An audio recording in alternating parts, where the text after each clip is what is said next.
हमजा शहबाज की छुट्टी, वजीर आला पंजाब नहीं रहे। बड़ी अदालत का बड़ा फैसला, लाहौर हाई कोर्ट ने इंतखाब कलअदम करार दे दिया। तहरीक इंसाफ की दरखास्त मंजूर, 5 रुकनी बेंच ने 4-1 के तनासुब से फैसला सुनाया। जस्टिस साजिद महमूद सेठी ने इख्तलाफ किया। फैसले के मुताबिक मुनहरिफ अरकान के 25 वोट निकाल कर दोबारा गिनती की जाए। दोबारा राय शुमारी में जिसकी अक्सरियत होगी वो जीत जाएगा। अगर मतलूबा अक्सरियत नहीं मिलती तो दोबारा वोटिंग होगी। आज नून लीग पंजाब में दफन हो गई। हमजा शहबाज फारिग हो गए। अदालत ने तारीखी फैसला दिया। शाह महमूद कुरैशी की बोल न्यूज से गुफ्तगू, कहा वजीर आला का इलेक्शन डंडे के जोर पर कराया गया। आइन की धज्जियां उड़ाई गईं। मुशावरत के बाद नए उम्मीदवार का इंतखाब होगा। फवाद चौधरी कहते हैं हमजा घर जाएं, किसी के पास नए वजीर आला के इंतखाब के लिए अक्सरियत नहीं, इलेक्शन की तरफ ही होगा।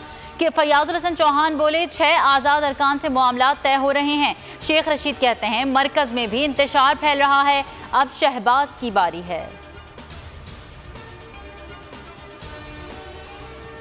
पिछले इलेक्शन को कलअदम करार दिया, ना वजीर आला को हटाया। हमजा शहबाज इंतखाब तक वजीर आला रहेंगे। गवर्नर वजीर आला के इंतखाब के लिए कल इजलास बुलाएं। अता तारड़ कहते हैं नून लीग के पास 177, तहरीक इंसाफ काफ लीग के इत्तेहाद की तादाद 166 है।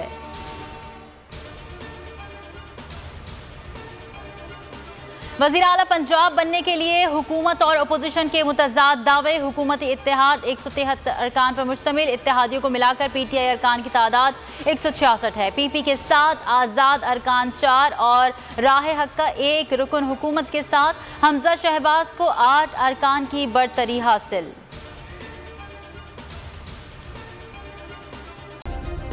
सब्सक्राइब करें और बेल दबाएं ताकि कोई खबर रह न जाए।